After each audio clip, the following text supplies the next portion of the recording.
Assalamualaikum warahmatullahi wabarakatuh dan selamat sejahtera kepada guru-guru dan rakan-rakan saya sekalian. Saya Nur Hafizah binti Harun daripada kelas P2A ingin menyampaikan pengucapan awam yang bertajuk kesan penyalahgunaan dadah sintetik atau dadah buatan. Masalah penyalahgunaan dadah merupakan isu besar kepada negara. Masalah ini boleh merencatkan transformasi pembangunan kerajaan. Kemajuan negara boleh terjejas dengan peningkatan kes penyalahgunaan dadah. Kewujudan dadah sintetik telah membawa kepada peningkatan kes berkaitan dengan dadah. Ketagihan dadah jenis ini meninggalkan kesan yang lebih berat. Pengambilan dadah sintetik menyebabkan ketagihan yang lebih teruk. Dadah buatan ialah dadah yang tidak tulen yang sering dicampurkan dengan bahan lain untuk mencukupkan sukatan. Untuk melepaskan kian, pengambilan dalam dos yang sentiasa meningkat diperlukan kerana sukatan dos ini tidak mencukupi untuk tahap hayal yang diperlukan oleh penagih dadah. Walaupun mencukupi, tetapi kesan penagihan akan meningkat apabila daya toleransi badan meningkat terhadap kadar pengambilan. Dengan ini, wujud sifat pergantungan. Kecenderungan sakit mental dalam masa yang singkat juga kesan akibat ketagihan. Untuk meningkatkan tahap hayal dan rangsangan, pelbagai campuran dimasukkan oleh penagih dan juga pengedar. Pengambilan berterusan memberi kesan kepada saraf badan dan otak. Kemurungan dan keresahan menjadikan dopamina dan serotonin dalam otak berkurang yang akhirnya boleh menyebabkan gangguan kepada saraf mental.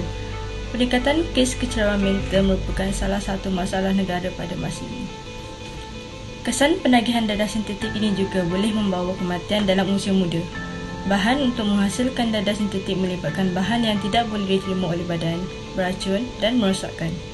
Hal ini akan menyebabkan berlakunya penurunan selera makan dan berat badan serta menjejaskan pembinaan antibodi penagih dadah. Kesan ketagihan jangka panjang ini juga boleh menyebabkan tekanan darah tinggi, imunisasi lemah, kegagalan fungsi jantung dan kerosakan hati.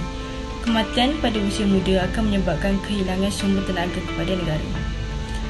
Kesan pengambilan dadah ini juga akan mewujudkan sifat pergantungan, selera makan dan tidur terganggu apabila gagal mendapat dos yang mencukupi.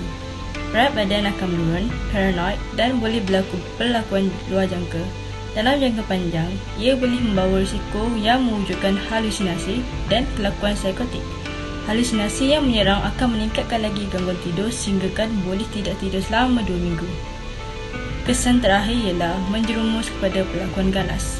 Ketagihan berterusan akan mewujudkan perlakuan yang dikenali sebagai tweaker atau mengidam ais yang lebih banyak. Tetapi gagal mendapat hayal yang mencukupi boleh membawa kepada perlakuan psikotik, ganas dan tidak rasional.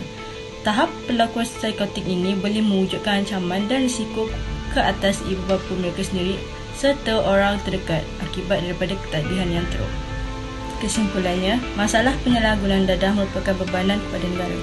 Oleh itu, ibu bapa, masyarakat dan pelbagai pihak hendaklah memainkan peranan mereka dalam hal ini agar permasalahan ini dapat dibendung. Kerugian dari segi masa, kos, tenaga, kepakaran, tumpuan pemikiran dan tindakan melibatkan isu ini mesti dirungkai untuk Malaysia yang sejahtera. Sekian, terima kasih.